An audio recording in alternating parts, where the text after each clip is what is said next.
Assalamualaikum warahmatullahi wabarakatuh. Kembali lagi bersama saya Selok Tepiani dengan NIM 22842101 dari kelas 6A PGSD. Di sini saya akan melanjutkan review bab 4 atau bab terakhir dari buku Baca Buku Ini Saat Engkau Ingin Berubah karya Rahma Kusarjanti. Bab 4 ini membahas tentang bagaimana cara menghadapi orang yang sedang mengalami proses perubahan. Perubahan dalam diri seseorang seringkali tidak mudah dan membutuhkan dukungan dari orang-orang yang ada di sekitarnya. Namun, ada cara-cara tertentu yang perlu diperhatikan agar dukungan yang diberikan justru tidak menjadi beban atau hambatan bagi mereka. Berikut adalah beberapa poin-poin utama yang ada dari dalam bab 4 ini. Yang pertama yaitu tidak berinisiatif sendiri. Ketika seseorang sedang dalam proses perubahan, kita tidak boleh bertindak tanpa memahami kebutuhan dan keinginannya. Terkadang, niat baik kita untuk membantu justru bisa terasa seperti intervensi yang tidak diperlukan. Perubahan harus datang dari diri sendiri, dari orang tersebut, bukan karena paksaan atau dorongan yang terlalu kuat dari luar. Oleh karena itu, penting untuk memberikan ruang bagi mereka untuk mengambil inisiatif sendiri. Yang kedua yaitu bersikap netral.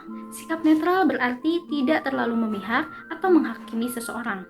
Saat seseorang sedang berusaha berubah, mungkin mereka akan mengalami pasang surut dalam perjalanannya.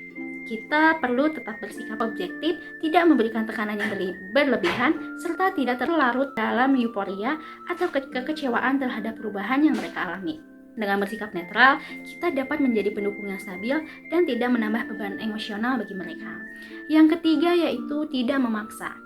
Perubahan yang dipaksakan seringkali berujung pada penolakan. Jika seseorang belum siap, dorongan yang terlalu kuat bisa membuat mereka merasa tertekan atau bahkan mundur dari prosesnya. Oleh karena itu, membiarkan perubahan berjalan secara alami sesuai dengan kesiapan orang tersebut adalah hal yang lebih bijak.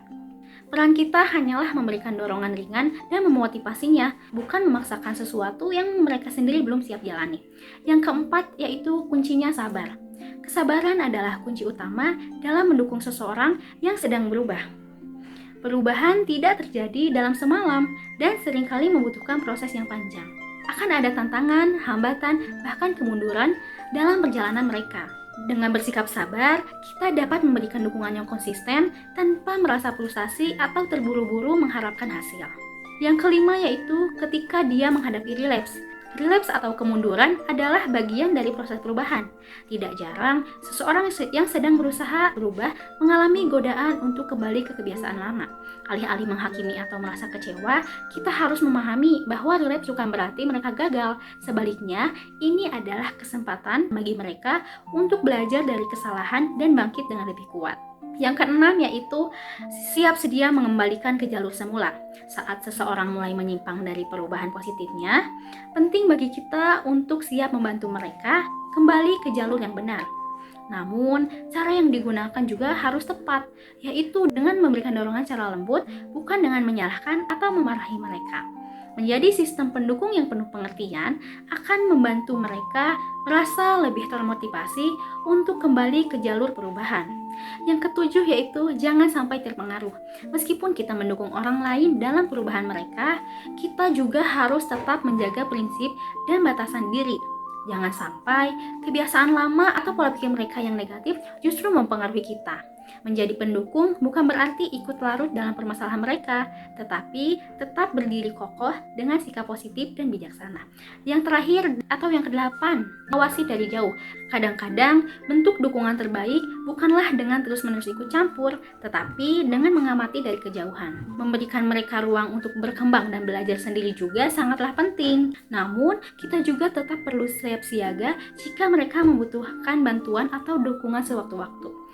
Jadi, secara keseluruhan, bab 4 ini menekankan bahwa menghadapi orang yang sedang berubah memerlukan kesabaran, pengertian, dan pendekatan yang tepat. Tidak semua bentuk bantuan akan diterima dengan baik, dan terkadang yang terbaik adalah hanya dengan menjadi pendukung yang netral dan siap membantu saat mereka memerlukan.